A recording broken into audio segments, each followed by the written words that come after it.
இப்போ இந்த மேகதாது விவகாரம் பேசக்கூடிய வாய்ப்பு இருக்கு நமக்கு.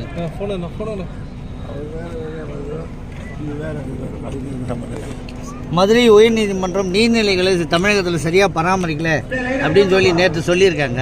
நம்ம பராமரிக்கணுமா, அது இன்னும் நடவடிக்கை ஏதாவது எடுக்க போகிறோமா? எல்லாரும் பராமரித்து கொண்டு தான் இருக்கிறோம்.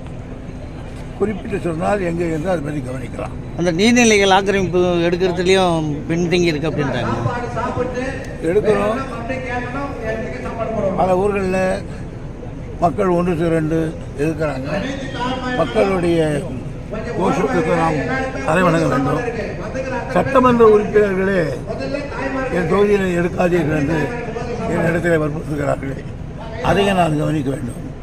நீதிமன்றம் சொல்வது நியாயம்தான், நானே ஒத்துக்கொள்கிறேன். ஆனால் நீதிமன்றத்தினுடைய ஆணை அவர்கள் செய்வதில்லை. வந்தால் போனால் முடியாது என்கிறார்கள். 10 ஆண்டுகளாக 15 ஆண்டுகளாக நான் கட்டி கொண்டிருக்கிறோம், வரி கட்டுகிறோம், சொல்கிறார்கள். ஆகையால் நீதியை எடுக்க வேண்டும் என்றால் பல எதிர்ப்புகளை நாங்கள் சந்திக்க வேண்டியிருக்கிறது. அதையும் நீதிமன்றம் உணர வேண்டும். இதில் எதிர்கட்சிகளும் அதை எதிர்க்கிறாங்களா சார்? இப்போ இந்த ஆமாம், யாரும் அவங்க வரும்போது எழுதுவாங்க.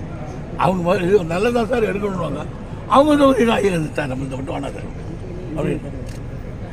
அது கம்யூனிஸ்டுடைய தலைவர் ஒருத்தர் எனக்கு ஒரு லெட்டர் கொடுத்துருக்கார், எடுக்க வேணாம்னு சொல்லி. அதுக்கு என்ன பண்ணுவீங்க? Right, okay, thank you.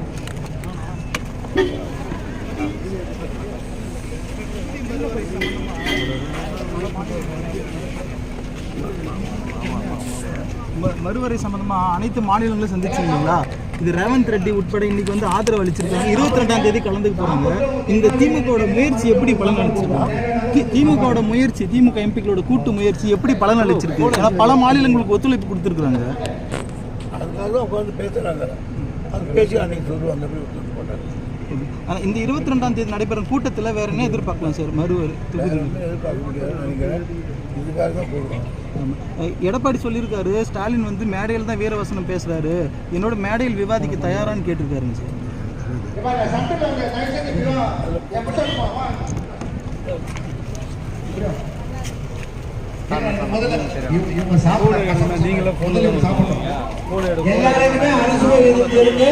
கொஞ்சம் கர்ப்பிணி தாய்மார்கள் போட்டா போய் பண்ணலாம்.